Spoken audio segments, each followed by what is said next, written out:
Estamos por iniciar, o más bien por terminar el curso, por terminar la materia, pero por iniciar la unidad 4, que se titula La farmacopea neuropsiquiátrica, un avance extraordinario de la medicina actual. Aquí sí, definitivamente vamos a revisar lo que fue la historia de los psicofármacos, su impacto en el modelo médico, el modelo biológico, y cómo es que fue transformando la presencia de la psiquiatría en la comunidad médica y su aporte para poder dar respuesta a trastornos como en su momento lo fueron la demencia,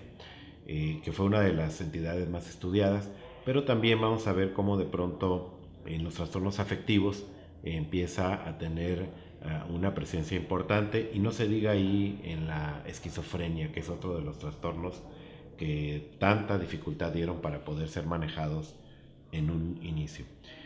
Aquí lo que sí vamos a empezar a revisar tiene mucho que ver con la presencia de los psicofármacos en el tratamiento del consumo de drogas. Recordando únicamente que los opiáceos fueron uno de los primeros medicamentos utilizados en algunos trastornos, en algunas enfermedades mentales, para poder contrarrestar algún comportamiento del individuo. Desde ahí entonces tenemos nosotros que revisar la clasificación de los psicofármacos, tenemos que revisar también cómo es que los psicofármacos van a venir a contrarrestar o van a venir a tomar una función de control sobre aquella liberación de neurotransmisores, cómo es que algunos de ellos tienen un impacto en la placa menoral, pero a nivel de la membrana presináptica, como otros tienen un impacto a nivel de la membrana postsináptica, y sobre todo cómo es que transforman aquella respuesta que la droga generó o el psicotrópico generó en el funcionamiento de la neurona. Desde ahí entonces es que tenemos que ver la repercusión de la farmacología psiquiátrica o de los psicofármacos en la historia de la medicina. Tenemos que ver también cómo hay un cambio en el enfoque o en el modelo biológico para poder apoyar al modelo psicoterapéutico, pero también cómo es que ellos vinieron como a generar una revolución a nivel de la intervención comunitaria del consumo de drogas y también de las enfermedades mentales. Con esto, bueno, lo que vemos entonces es que empieza a desaparecer lo que era el tomar al individuo y tratarlo en una unidad hospitalaria con un costo muy elevado, y esto también redunda en un beneficio económico tanto para las sociedades, o hablando de gobiernos, como para la misma familia. Como de pronto también los psicofármacos empezaron a modificar la manera como la sociedad veía la presencia de enfermedades mentales,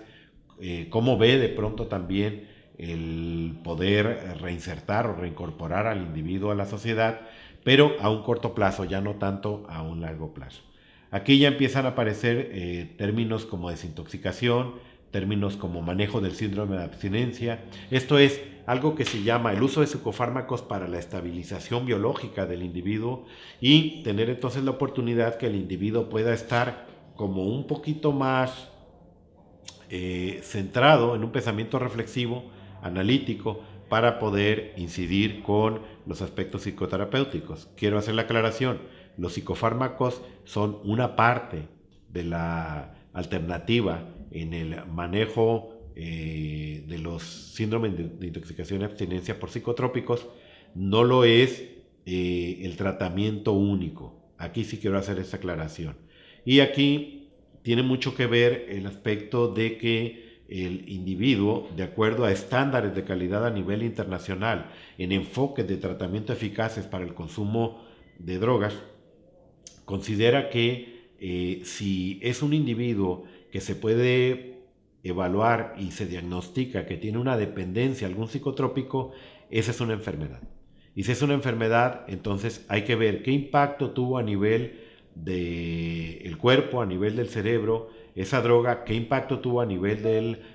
los procesos o las funciones mentales, y entonces poder determinar una mejor calidad de atención para que el individuo pues no sea agredido por la misma sociedad, o de pronto no se tomen determinaciones que muchas veces van a dejar que se pierda la oportunidad de poder hacer un enfoque eficaz para poderlo restaurar en sus funciones y recuperar para que el individuo pueda ser parte de una sociedad. Desde ahí entonces tenemos que, si está considerado que tiene una dependencia, está considerado que tiene una enfermedad, está considerado que la salud física está mermada y por lo tanto, y la salud mental, claro, y por lo tanto el individuo tiene que ser estabilizado en forma biológica para posteriormente pasar a los procesos psicoterapéuticos, terapéuticos, psicoeducativos, etcétera, etcétera. La otra parte es que la posibilidad de que el individuo en un estado de abstinencia, en caso de uso de depresores del sistema nervioso central, el individuo esté irritable, de pronto pueda agredir, o que esté utilizando, esté bajo el estado de intoxicación o abstinencia con un estimulante del sistema nervioso central, y estos individuos de pronto pueden estar en un estado de agitación, pueden estar en un estado de desconfianza extrema, y esto también pone en riesgo al personal de salud que atiende este tipo de entidades. Desde ahí entonces los psicofármacos también nos sirven para disminuir el riesgo de una posible agresión del individuo al estar alterado en sus percepciones, en sus funciones mentales. Entonces con los psicofármacos también podemos disminuir el riesgo de una agresión hacia él mismo o hacia las personas que están a su alrededor. Parte de lo que tuvo que ver con la disminución del tiempo y la disminución de gente hospitalizada y por lo tanto la disminución de lugares para hospitalizar en forma crónica a individuos, parte del impacto para disminuir todas estas situaciones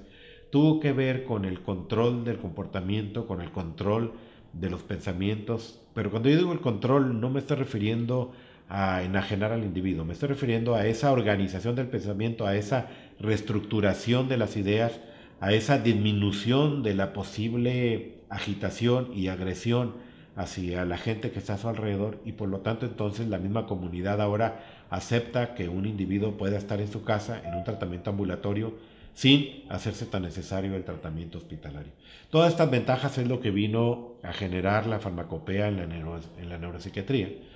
y desde ahí entonces las bondades de estos manejos a través de psicofármacos.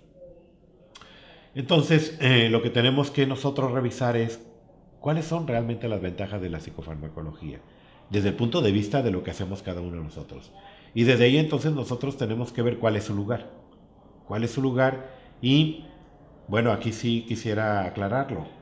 Yo hablé de entidades como la intoxicación, como la abstinencia, pero también está la parte de las consecuencias mentales y físicas por el consumo de drogas. A veces es necesario utilizar medicamentos, aquí lo vamos a comprender, porque es necesario utilizar medicamentos quizá más tiempo del que esperaríamos o esperaría la familia, la sociedad, los individuos. Bueno, porque también las drogas generan a veces daños permanentes, y desde ahí tenemos que ver que para que el individuo pueda ser aceptado en sociedad, muchas de las ocasiones pues necesitamos dejar los medicamentos más tiempo, algunos toda la vida, porque pues ya quedó algún daño estructural o algún daño a nivel de los neurotransmisores que no necesariamente se recuperan rápidamente. Esto es lo que vamos a ver en esta unidad 4.